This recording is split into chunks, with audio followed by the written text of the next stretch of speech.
Assalomu alaykum. Qanaqasizlar, azizalarim? Kecha Bismillahirrohmanirrohim deb hozir sizlar bilan bir qisqagina vaziyatni bo'lishib o'tib ketmoqchiman. Kecha xabaringlar bor. Oxirgi so'nggi darsimizni yakunladik. Allohga oshiqlar kursimizda.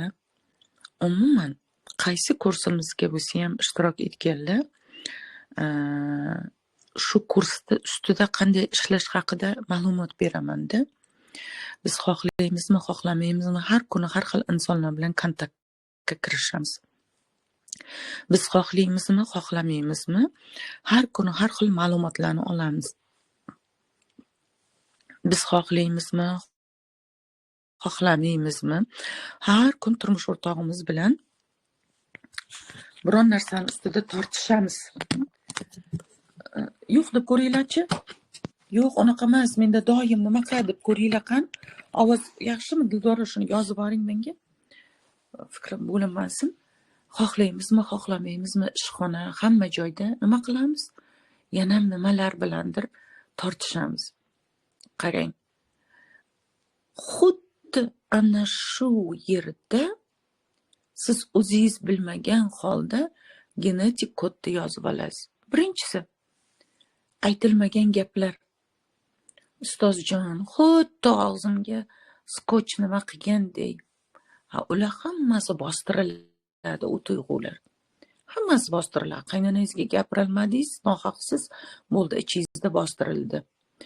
Nimanidir farzandingizga qaymayli otasi o'tirib dekan ovozim balandlatsam, gap eshitib qolaman. His-tuyg'ularingizni bostirdingiz. Yana ishxonada nimanidir aytmoqchi edingiz, mulohaza qildik, bostirdik. Nima bo'ldi? His-tuyg'ular bostirildi. E'tibor qaratinglar. Qizlar, yuqorida qo'ygan postlarimga 70% ayol qizlarimiz menda bor ekan, ustozjon, menda bor ekan, menda bor ekan. O'sha ayol yozgan edi, farzandim 18 yosh, revmatizm. Qarang, hayot sizlarga umr nimaga berildi? Bir xos tahlil qilib ko'ring, mazza qilib yashash uchun berildi. Lekin bizga xohlaymizmi, xohlamaymizmi, ajdodlar ovozlari xalaqit qiladi. Ular to'xtatib qoladi. Genetik kodlar, genetik qondan o'tayotgan dasturlar 100% ishlaydi.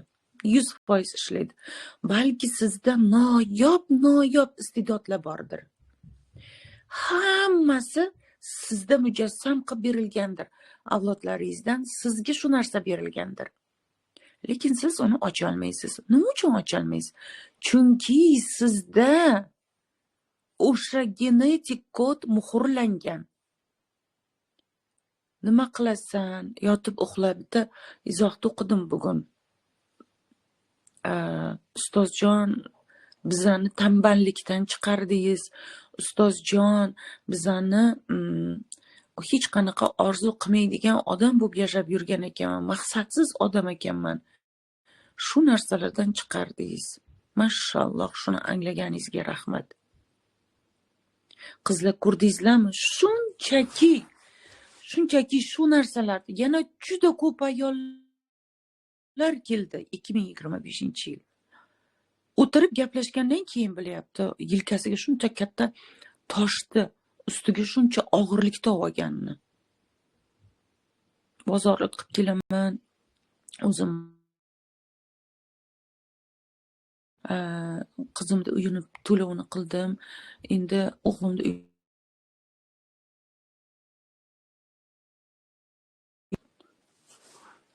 o'g'limga qiz topishim kerak. O'g'limni uylantirishim kerak. Bizlar shu vaqtgacha qizlar juda ham katta oraliqda Ikkinchi jahon urushida juda ko'p erkaklarimiz, yigitlarimiz urushga ketganda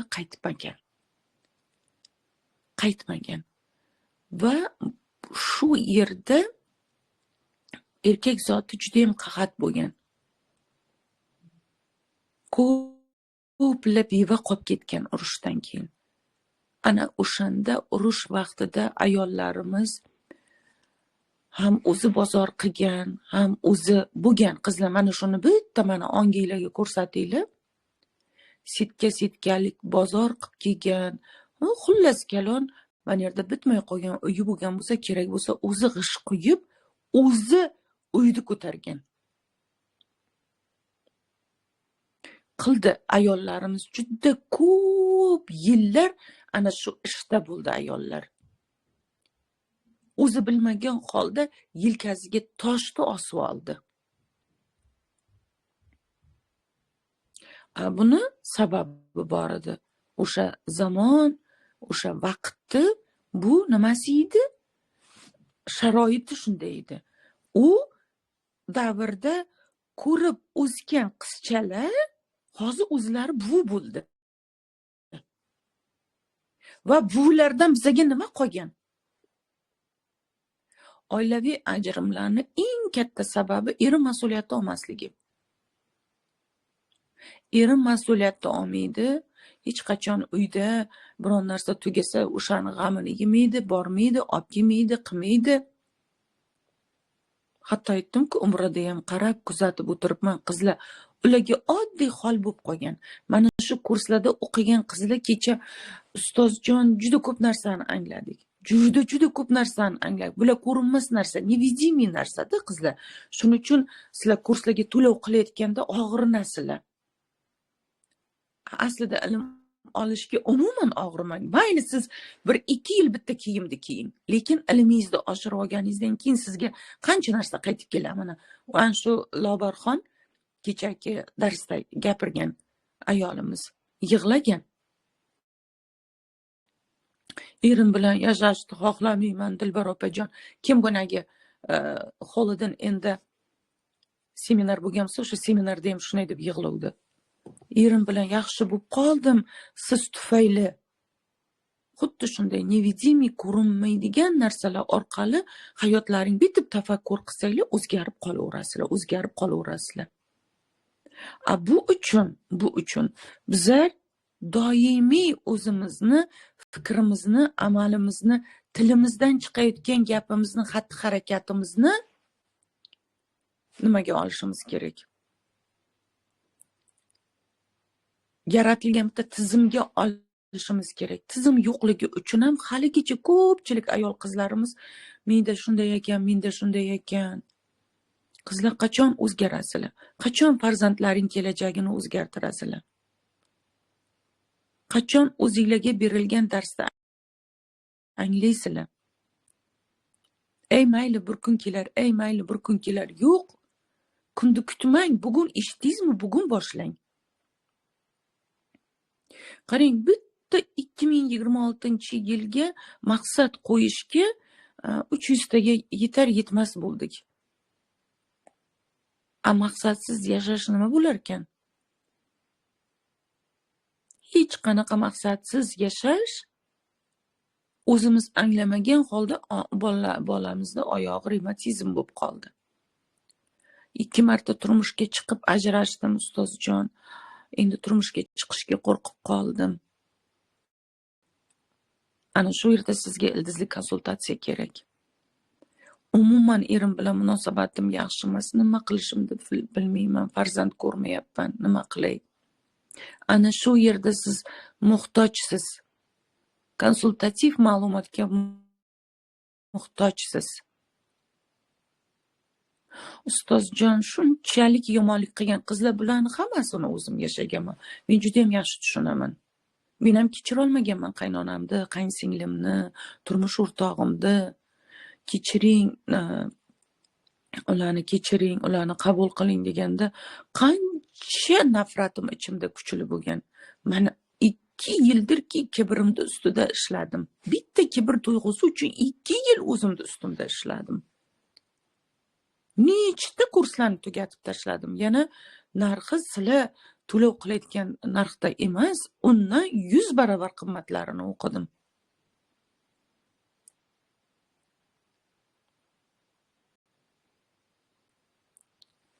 Живой sizlarga aytiltiribdi ayollarimiz, o'zbegimda ayollari. Bitta YouTube'da eshitib qoldim. Dildora bugun YouTube'ga nima qilib oling, a'zo bo'lib oling. Bittagina YouTube'dan eshitib sizni topdim, ustozjon. Kurashdim, hech kim pul bermaydi. Jizzaxlik ayollar, bilaman sharoit qanaqaligini. Asla xursand bo'linglar, kurslarni qimmat narxga sotib olganlaringda xursand bo'linglar. Sizlar onginglarga shuncha to'lov qildinglar deb xursand bo'linglar. Men sizlarni ustlaringdagi kiyimlaringni alishtirish uchun ilm bermayman. Men sizlarga haqiqiy ikki dunyo saodatiga erishtiradigan narsani sizlarga aytaman. Bu dunyoda ham, u dunyoga borganingizda ham. Buni pulga sotib olasizmi? Qayerdan sotib olasiz? Bozorda bormi sotiladigan? Meni 3 yil kuzatadiganlar bor. 4 yildan beri o'qib kelayotganlar bor.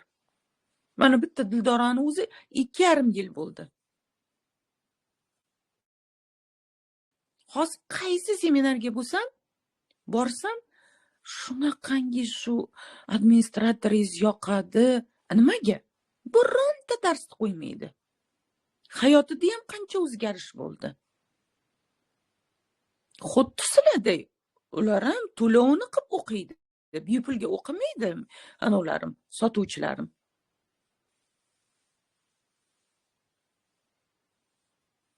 Biz o'sha narsalarni chekkaga surib qo'yamiz. Qaytib chekkaga surib qo'yamiz. Voy, ustozjon. Men kecha shuncha narsani pishiribman, yeb qo'yibman. Mana kecha ham juda qadrli, juda nima qilayotgan.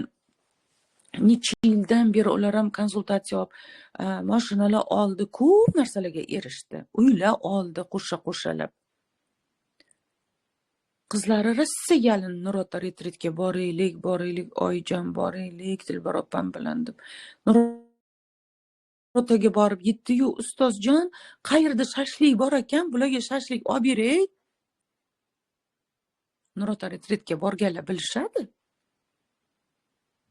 Men 1 oy oldin jismni tayyorlashimdi.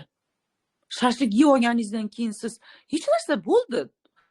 U uchun yana 1 oy tayyorgarlik ko'rishingiz kerak.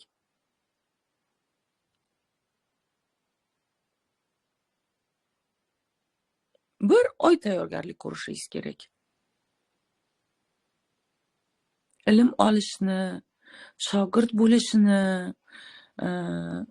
oilada ayol va erkak muvozanatini ushlashni o'rganish uchun bir kishini etagini mahkam tuting. Kim bo'lishidan qat'iy nazar, sizni qalbingiz chopgan insonni etagini mahkam tuting. Solishtiryapsizmi? Hali uni buni qilyapsizmi? Hech qanaqa natijaga erishmaysiz. Sizga berilgan eng qiymati yo'q qimmat vaqtni yutqizyapsiz. Tamom.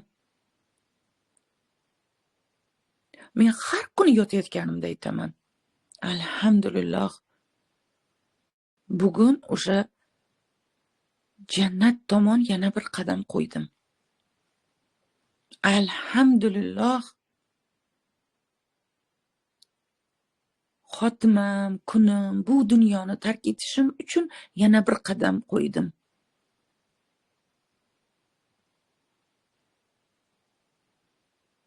Ulgurolmaymiz qizlar.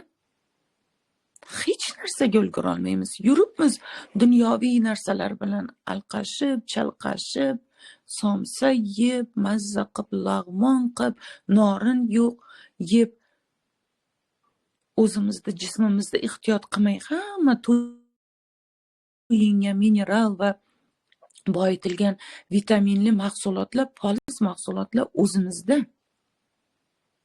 Brokoli karamlar, iceberg karamlar, kabachkilar, baqlajonlar, qizil sabzi, oshqovoqlarimiz, o'zimizda o'sha jaydari katta siyirlarimizdan qilingan sariyog'lar.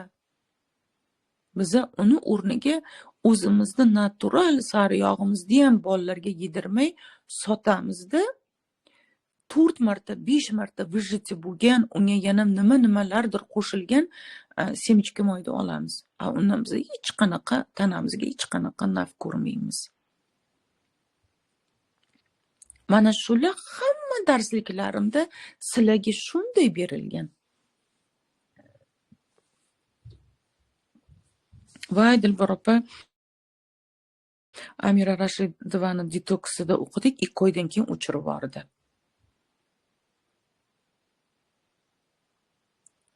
Men bittada o'qiyapman. Shu o'zim Barno dietologni qo'yganman, ana shuni haligacha o'sha bilan o'qiyman, hamkorman, nima qilishimda, qaysi yoshda qanday analiz topshirishda, nima alohida kurs o'qizlar. Lekin men buni kurslarning ichiga qo'shganman. Shu yil oilamizdan hammamiz oliy ma'lumotli vrach, kardiolog, детский педиатр, одинist buxgalter, oliy ma'lumotli o'qituvchi, hammamiz otam bilan onam farzandlar hammasi umraga bordik. Hozir o'zimizda onamda farzandlari guruhi bor. Har kuni aytyapman. Qur'on o'qish kerak deb tashlayman. Qani aqlimiz olsa, aslarga tayyor qilib beraman. Kurslar qanday aql bilan, qanday ruhiyatni, ya'ni ongni ichki o'sha ong ostimizdagi dasturlarni qanday anglash, sizlarga ochiq oydin kurslarda berganman. Mana maqsadlarim tomon birinchi qadam kursda ham. Birdan aytdim, qizlar, yangi yil arafalari, bu ko'p ovqat yemanglar. Yengil narsalardan ovqatlaninglar. Oddiy karom bilan sabzini shuni pishiraman. Oldimda kimdir bo'lsa-da deyman videoga olishga. Shuni tuxum aralashtiraman-da, maydalab parrak-parrak qilib kesib, tuxum aralashtirib, ikki tomonini qovurib olib, orasiga shpenat qo'yib yeyman. Usmaloq, jigarga, ichaklarimizga, hamma narsamizga koni foyda. Sizlarga hammasini judayam yaxshi qilib o'sha tizimlashtirib berganman. Yana shuncha kishi yozyapti. Yo'q menda ikkovsi ham bor, menda uchovsi ham bor, qizlar. 187 ming so'm narx, 187 ming so'mga qo'pol qilib aytganda, ikkita dugonangiz bilan bir joyga o'tirasiz, 187 ming so'm emas, balki undan ham qimmat pul to'lab chiqib ketasiz. Lekin u nima bo'ldi? Yana nafsimizni tiya olmaslik bo'ldi. U 3 kunlik orzu va maqsadlarga qadam degan narsada juda ko'p ilm yotibdi, juda ko'p narsani berdim. 3 yil ketma-ket ana shunday ekspertlarni 7,5 million so'mlik, 4 million so'mlik, 5 million so'mlik kurslarni o'qiganman. O'shani sizlarga 3 ta narsani umumlashtirib bitta kursga qo'shib qo'ydim. Kim qo'shildi qizlar oralaringda shu kursga? Kim qo'shildi? Nima kechirolmayman, ustozjon, qaynonamni kechirolmayman. Qaynonani kechirolmaslik, siz yana farzandlaringizga qaynona bilan bo'layotgan muammoni qoldiryapsiz. Agar qaynona sizni hayotingizda qanday rol o'ynashligini bilsangiz, qaynonangizni o'zingiz onangizdan ham qattiq hurmat qilasiz. Mana kelinlar kelgandan keyin, konsultatsiyaga kelgandan keyin shunday deyishadi. Dilbar opajon, yaxshiyam boribman. Opajonim, Zubayda sizga mikrofon ochishdi, aytmadim. Yaxshiyam boribman, ustozjon. Bolalarim kasal bo'lishdan to'xtadi.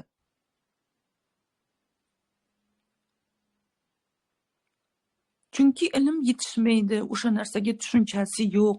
Nima ekan deb qaynonani avtomatik qanday onadan, nimadan eshitgan bo'lsa, kelinlarni 90% qaynona obraziga nafrat kuchli.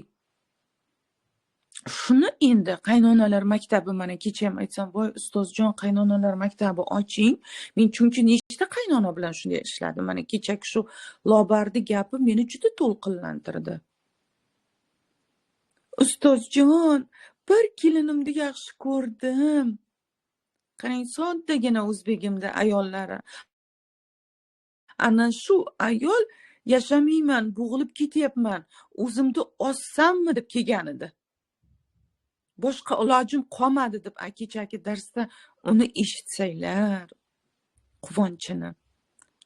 Sevgida, muhabbatda tug'ilgan chaqaloq chiroyli bo'larkan, shuni angladim. Qarang, o'g'lim bilan kelinim o'rtasida dunyoga kelgan nabiram chiroyli, men ularni bir-birini sevishganini ko'rib xursand bo'lyapman deydi.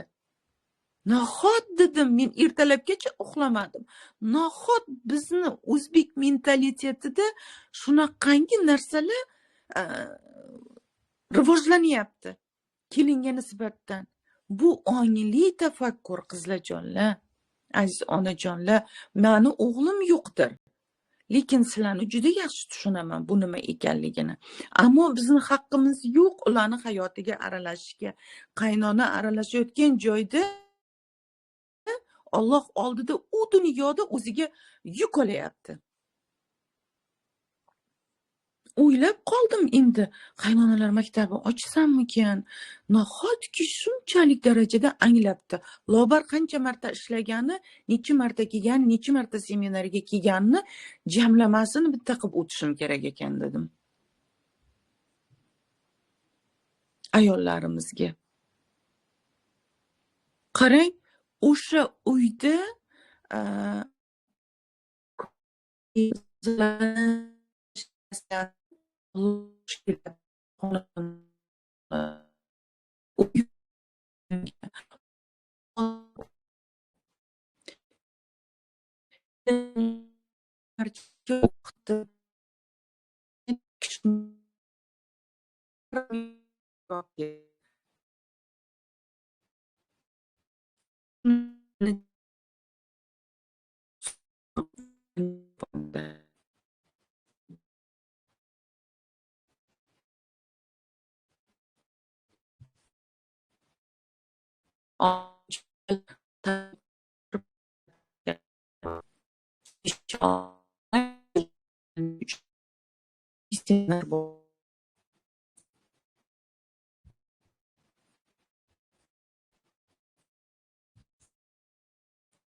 qizlar, ko'rdinglarmi?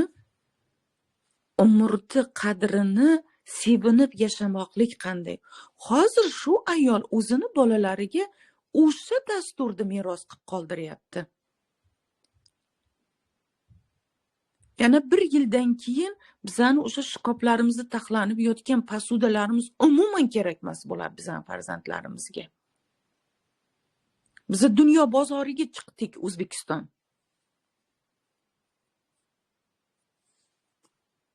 Dunyo jahon bozoriga chiqdik. Hamma narsa arzon bo'lib ketadi. Lekin ilm yetishmasligidan bizlar boshqa davlatlardan ortda qolyapmiz. Haligacha qolyapmiz.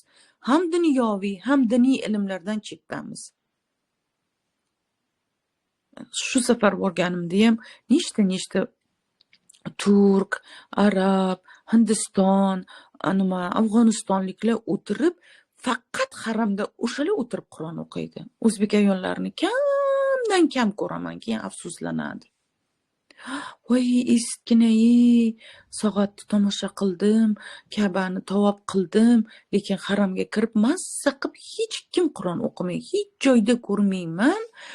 O'zbekistonliklardan tashqari hech qayerda ko'rmayman sovg'a olayotganlarni. Va men shu xonadoshlarim Sirdaryolik dedimi, qayerlik dedi.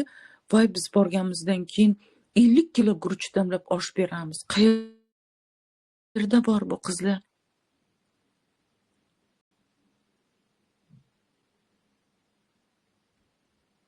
Bu umuman nimada yo'q, ilohiy qonunda yo'q bu narsalar. O'zimiz o'ylab topamiz. Hamma narsani o'zimiz o'ylab topamiz. Qizlarimizni oilaga tayyorlamaymiz, oila qurishga. Ko'p ona qizlar keladi. Singlim aytuvdi, yaxshi qizi. Singlim aytuvdi, berib qo'ydim-da, keyin eshitsak yaxshi ko'rgan. Qanday siz butun umr qizlar, butun umr yashash kerak bo'lgan odamni birovni tushunchasi, birovni tafakkuri bilan siz qizingizni shunga turmushga berasiz. Bu butun umrlik narsa. Qani tafakkurimiz, qani bizani uzoqni o'ylashimiz, qani bizani ilmimiz?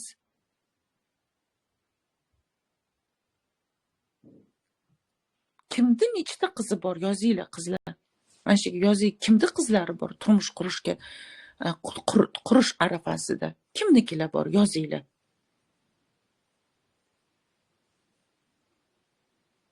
Va nima qilib tayyorladingiz qizingizni turmushga berishga? Yo o'zingiz bilan o'zingiz bandmisiz? Hali bozor, hali kir, hali osh-ovqat. Nima qilib gaplashyapsiz qizingiz bilan? Nima qilib qizingizga o'rgatyapsiz? Orzu havas deganda nimani tushunasiz?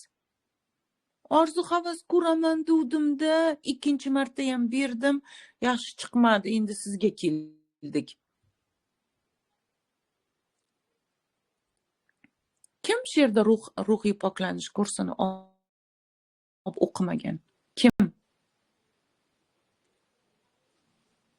Hali ham o'ylanib o'tiribsiz, qani nimani bepulga olib o'qisam, nima yoki olganlar shuni ham yaxshilab qilmaydi. Endi bilasizmi, qanday ko'p tizim yaratilgan. Ilohiy nimadan? Chunki 70% ayol qizlarimiz sehr qilingan deb keladi. Sehr qilinganga siz tafakkuringizni, e'tiboringizni qaratyapsizmi?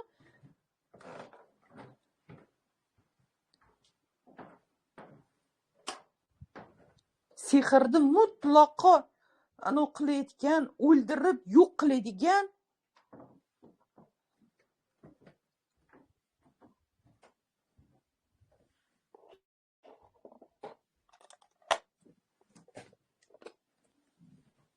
aytganman, shu ruhiy poklanish kursida hammasini aytganman.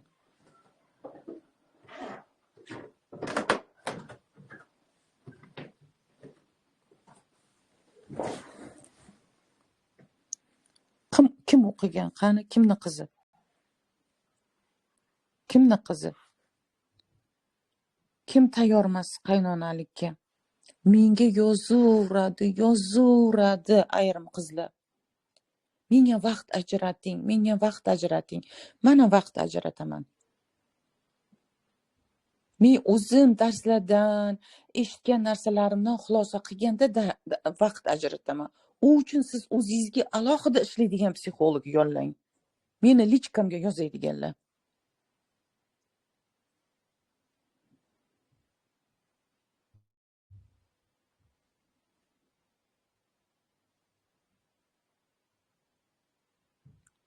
Farzandlarimizni, bolalarimizni kelajagidan nolurib yozaveramiz. Uni men tuzatolmayman. Uni tuzatuvchi faqat sizni harakatingiz, sizni qaroringiz, o'zingizga bo'lgan hurmatingiz. O'zini hurmat qilmaydiganlar hali hech narsa ochilmay yuraveradi. Ustozjon, shu menda bor edi, bilmagan ekanman, ko'rdingizmi? Alloh bilishga sizga izn bermadi-da. Darsga hozir kirishga ham kimga izn bergan bo'lsa, shular kirdi. Ana, badavlat ayol yozyapti. Meni 2 qizim bor. Kichik qizimni pochcham opamni gapi bilan majbur berdim. Hayoti bo'lma. 1 oy ham yashamadi. Qo'pol bo'lsa ham aytaman, manqurt ayollarda mana shular manqurtlar. O'sha qizni travma qildi. Ruhiy travma qildi o'sha qizni qalbiga. Siz qizingizni qalbini o'rganib chiqdingizmi? Nimaga qodir?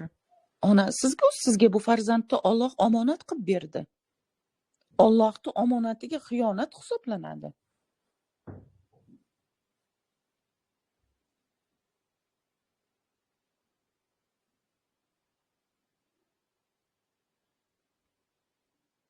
Qarang, o'qiy olmadim. Nimaga o'qiy olmadingiz, badavlat ayol? 99.9% u kursda juda ko'p narsa berilgan. Boshqa narsalar bilan band bo'lgansiz. Qaysi kursga kirsanglar, seminarga boradiganlar, nurota retritga boradiganlar, men jismini tayyorlayman oldin. Hattoki mana shu maqsadlarim tomon birinchi qadam kursda ham birdan aytdim, qizlar, 3 kun taomlanmang, yeng, tovuq go'shti yeng, qo'y go'shti yeng, farqini aytaman. Mol oldiga qo'yilganini yeydi, pomoyni ham yeydi, musirni ham yeydi, hamma narsani yeydi mol. Yuvuntini ham yeydi, bog'chadan pomoylarni yuvintilarni ko'rdingizmi? Nechta insonni og'zidan qolgan qoldiqni yeydi mol go'shti.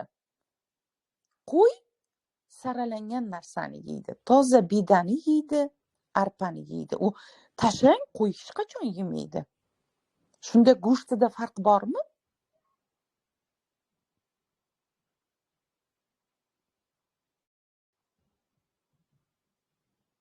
Uni o'rnini zaminit qiladigan baliq go'shti bor, to'shak qilib yeyishingizga o'rganib qolganmiz bizlar. Bunagi yog'li somsalarni, lag'monlarni yeyishga. Keyin u ilm kiradimi bizani ruhiyatimizga? Ilm yorib teshib kirish uchun ham voy.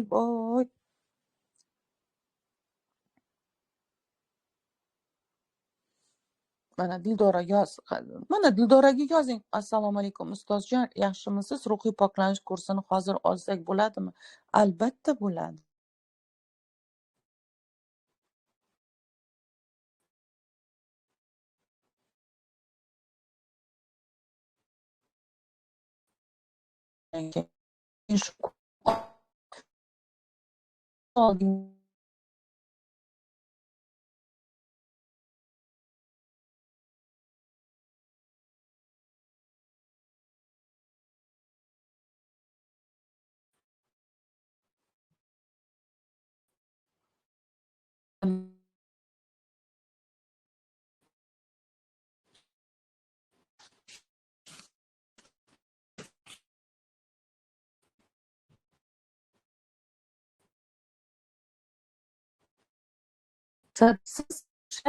Sizni hayotingizda qiziqish, pozitiv yo'q. Siz birovlarni hayotida yashaysiz. Mana bu yerda o'zingiz chiqib mana qarashasizmi desa, borib o'shanga qarashasiz.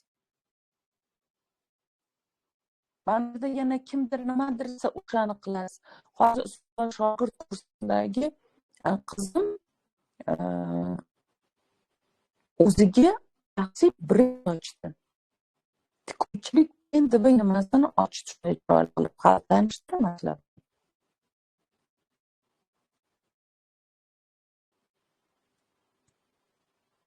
Juda ko'p hayotim o'zgarib ketdi.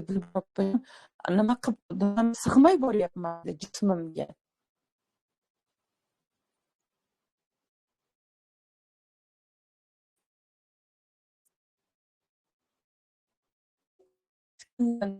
Shogird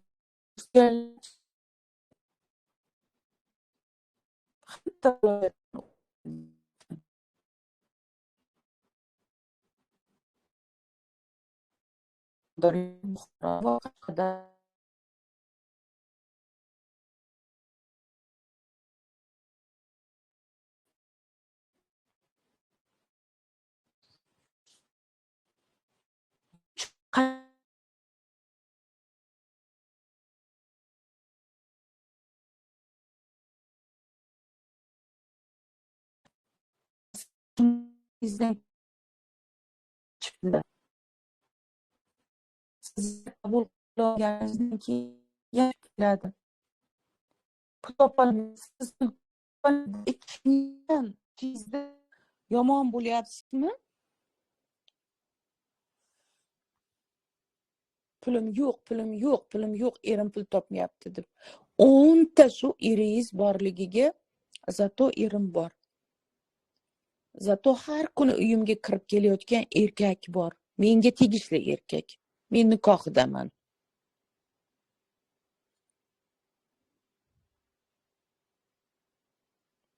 Tushunchalar ustida harakat qilaman sizlar bilan ishlashga, tushunchalar ustida. Va hamma ayollarga aytaman, eringlarni qo'liga qaramanglar. Mana tayyor sizlarga shuncha narsa. O'qinglar, o'rganinglar, ruhan poklaninglar. 1-sinfga kecha o'sha narsani ham o'qidim. Anor akademiyasini Nolavoy 1-sinfi bu ruhiy poklanish kursi ustozi dedilar. Qarang tafakkurini. Haqiqatda shunday. Boshqa psixologda o'qisangiz ham ruhan poklanmaguningizcha sizga u ilm yuqmaydi. Ruhiy poklanish eng birinchisi, fundament. Qo'yiladigan o'zingizni shaklingiz topishga qo'yiladigan fundament u. Keyin to'ldirib boraverasiz. Uni, buni farzand bilan muomalani to'ldirasiz. Farzandga berayotgan tarbiyangizda siz nimalarga e'tibor qilishingiz kerak? Farzandimizga nimalarni tarbiya berish kerak? Nimaga ovoz yo'q?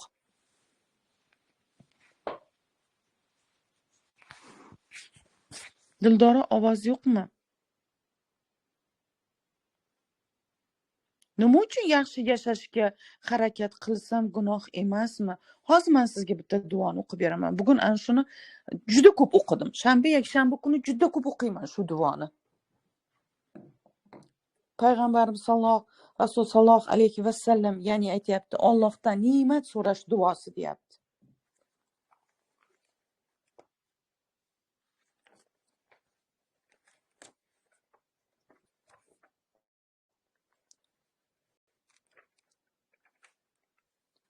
Alloh bizlarga sizlar yaxshi yashanglar deb bergan bu narsani. Noto'g'ri tushunchadasiz.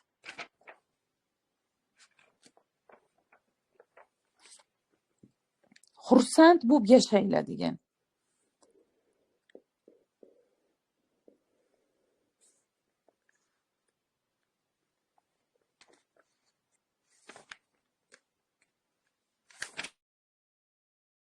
Rosa o'qidim bugun shuni.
Voy tavba, varog'ini topolmay qoldim.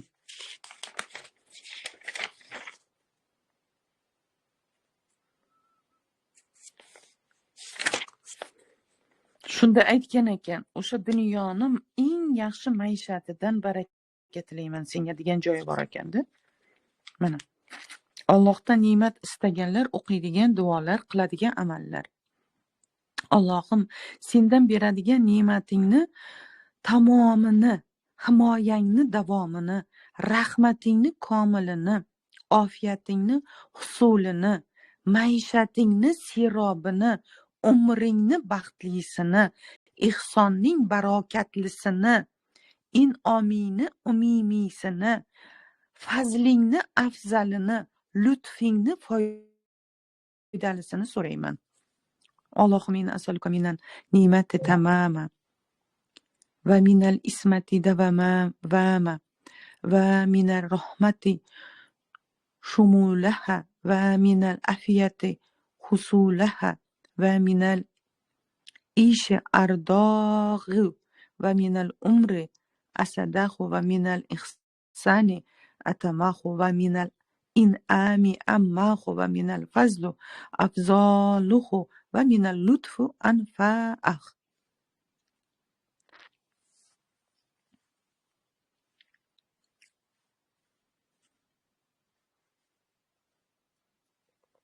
Maishatning serobi deganda yeb ichib biza shu narsa ko'zimiz oldiga keladi, balki sizda ham shunaqa tushuncha bordir.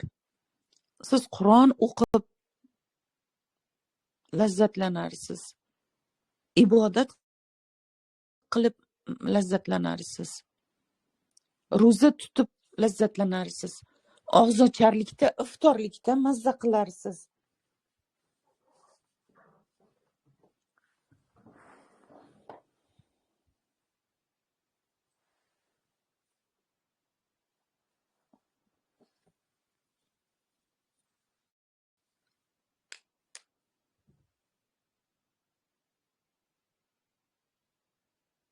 Ana shu narsalarni tavba qilganman, ustozjon, tavba qilganman. Xo'p, atrofingizdagi demak vaziyatlaringiz kuzatingchi desam, o'sha qudam ham o'sha erim ham o'sha tavba qilishdi, hattoki siz qoidasini bilmaysiz. Osh qilyapman deb oshga oshni tagiga 4 pomidor, bolgarskiy perec, karom qo'shib qovurasiz. Sodda qilib aytganda. Hamma narsani tartibi bor. Oilani qanday tartib bilan qilib qo'yibdi? Muharram oyi, Rajab oyi, Shabon oyi, Ramazon oyi qilib Alloh tartiblagan. Hamma narsani bugun bu demagan, tartiblagan qizlar. Biz ham ichki holatimizni tartiblashimiz kerak. Ichki holatimizni tartiblashni birinchi sinfi aytdi-ku, ota-onam menga Qur'on yodlatgan bo'lsa, Qur'onni siz menga his qildirdingiz deb. Hasan Husanlar bor, ilohiy qonunlar bilan ruhiy poklanish. Bir o'zinglarni, onginglarni ostini shipirib, tozalab, uborka qilinglar.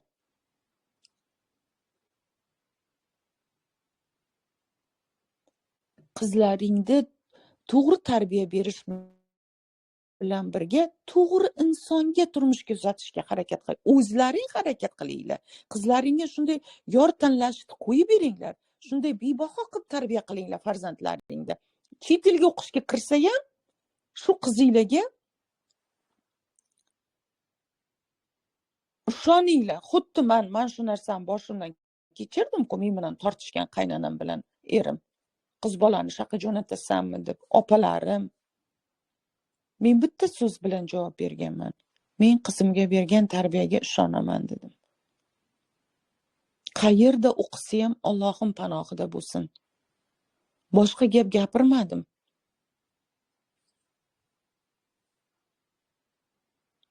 Ilmsiz bo'lganimda tortishaydim, janjal qilaydim. Kim nimalar buzilgan bo'laydi qizimning hayotida.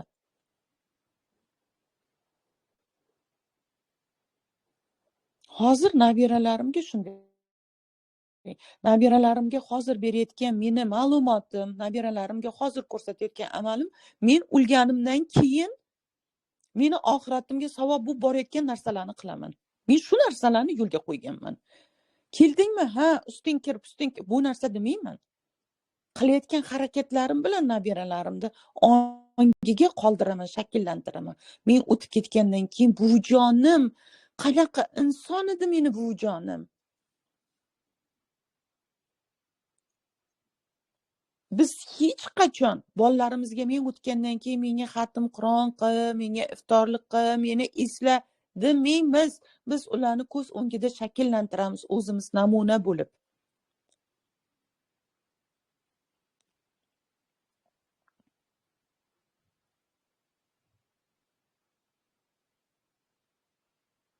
Men ertaga imtixonim, sochdan buvijon, что делать мне? Mendan so'rayapti. Saniyam Olloh yaratgan. Помолись Богу. Сама внутри. Оказывается, Bujon, это получается. Allohdan so'rovdi, men yuqori ball olib o'tibman. Это есть. Невидимое существо есть. Uni tushunchasida shundan keyin o'tkazib aytdim. O'sha ko'zga ko'rinmas, lekin seni qalbingda o'qiydigan buyuk Robbim bor. Mana shuncha kitoblarim turibdi, bolam. Alloh kitobi turibdi. Bitta yer yuziga tushirilgan konstitutsiyasi turibdi. Shuni o'qib chiqasan, seni yashashing o'zingga oson bo'ladi. Qanday o'qiyman? Shunday o'qiysan.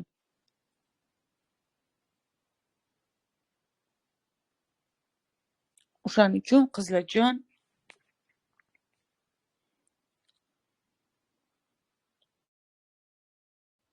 so'raylar, mana shu yerda mana hammalaringga anolar javob berib turibdi. Administratorlarimiz. Shunaqa ko'p narsani jamlaganman, oddiygina kurslarga, bitta Allohga oshiqlarga, bilasizlarmi? Har bitta tuyg'ungizni his qildirish uchun uni to'lov qancha summa turishligini bilasizlarmi?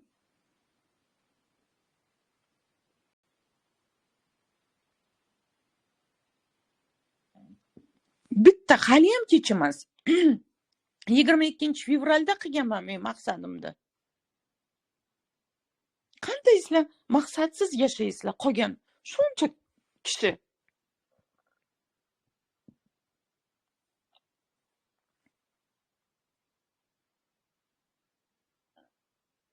Qanaqangi narxlar belgilangan? 189 ming so'm.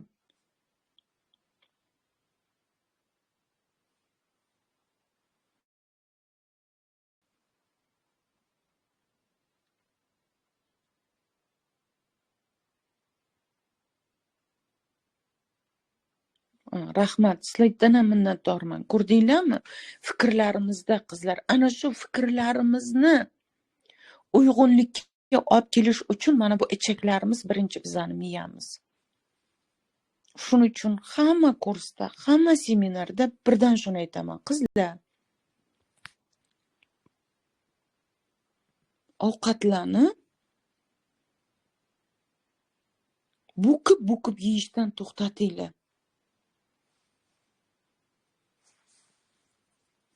Rahmat, sizlardan ham Alloh rozi bo'lsin, qizlar. Marhamat. Men nimaga mana shu narsaga achinib ketdim kecha? Shu darsdan, shu lobarni eshitib, shu ayol 2 yil vaqtini o'tkazibdi. 2 yilda u shunaqa tushunchaga keldi. Voy, avvalgi lobarni eslashni xohlamayman. Rahmat. Muhammad Said. Men ham sizlarni yaxshi ko'rganim uchun hozir qilayotgan ishim ko'p edi. Turmush o'rtog'im ko'chaga chiqib ketuvdi. Shu narsani shu ayol qizlarimizga ko'zini ochib aytay. Qarang, mana kechani o'zida yana necha kishi yozdi. Qizim ajrashdi. Ovsinimni nimasiga beruvdim, ukasiga. Qizim ajrashdi. Shu mas'uliyatni his qilinglar. Farzandlar sizlarga omonat Alloh tomonidan. U bir tovuq, u bir qo'y emaski, bo'yniga ip solib birovni qo'liga tutqazishga.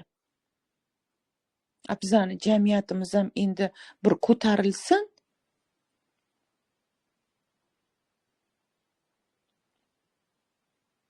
Ayollikka tayyorlaylar, qiz bolalarni umuman muomalasini. Bir pas shu toshoyna oldida bujonlarimiz ham ko'zlariga usma qo'yishgan, qoshlariga, sochlarini ikkitalab o'rib, bujonim rahmatli uzumlarni tagiga nima qo'yar, toboqcha qo'yib, sochlarimizni urib, mahkam jamalaklab solib, tortib qo'yaydi. O'ssin deb bizning hammamiz sochimizni uzunligiga bujon rahmatli sabab.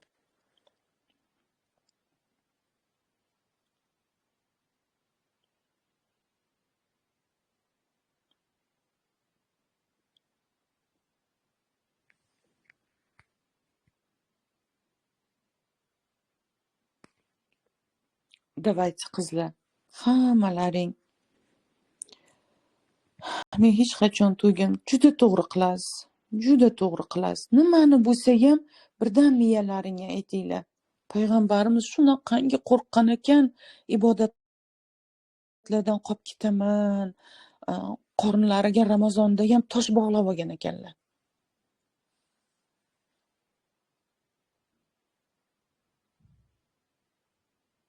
Payg'ambarimiz sollallohu alayhi vasallam yashagan payt juda ham qiyin bo'lgan qizlar.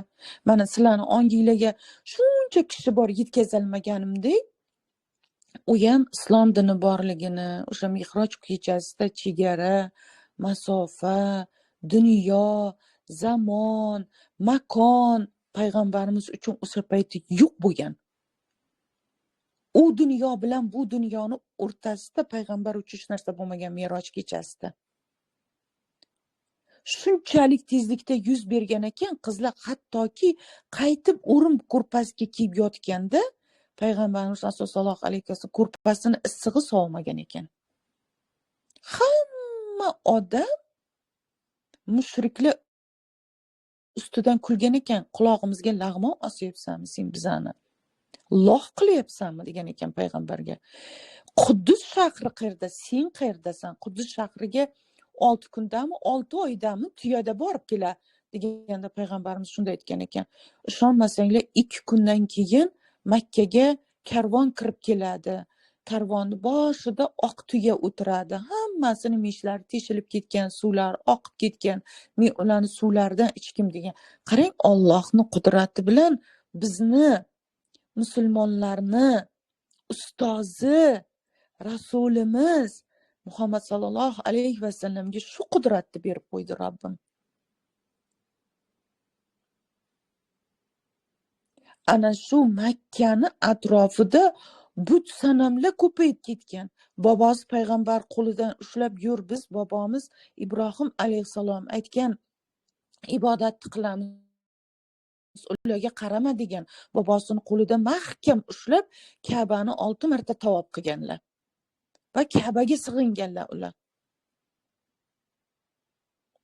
Payg'ambarimiz sollallohu alayhi vasallam o'tib ketayotganda mushriklar, o'sha yevreylar yotqizib qo'yib, deb nima qilib yotadi, nima edi? Nimaga sig'inib ustidan bir narsa tutatib yotar. Qo'lini, peshonasidan, basharalaridan toshlarni olib tashlab, payg'ambarimiz qo'lini qalbiga qo'yib, shunday o'tirsa, kasal bo'lib yotgan o'sha qarri keksa onaxon tirilib ketadi. Sizlar ham hali ko'pchiliklar yuribdi bunak 18 ming olamga oshiq bo'lib, astag'firulloh. Avval bir ishim bitmasa, Dilbar opajon, o'qitish ishlariga boray edim. Siz meni qalbimni ochdingiz, parokanda ruhimni siz xotirjamlikka olib keldingiz, siz tufayli.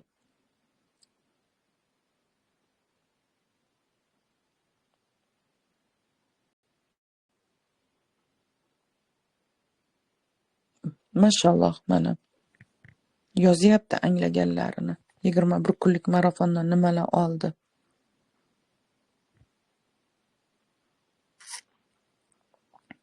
Firdavs jannatini istaydiganlar hozir dunyoni ishidan uzilingda. Hozir sizga berilgan farzandlaringizni tarbiyasi bilan qiziqing. Tarbiyada nimani qo'llashni bilmasangiz, kurslarga murojaat qiling. Ruhan barkamol farzand onasini ketmang. Birovlarni ishini qilish uchun o'zingizni, hayotingizni, vaqtingizni zoya ketkazmang. Sog' bo'linglar, salomat bo'linglar. Kimda kim ana shu darsni tinglagan bo'lsa, bugunoq birinchi qadamni o'zi uchun qo'ysin.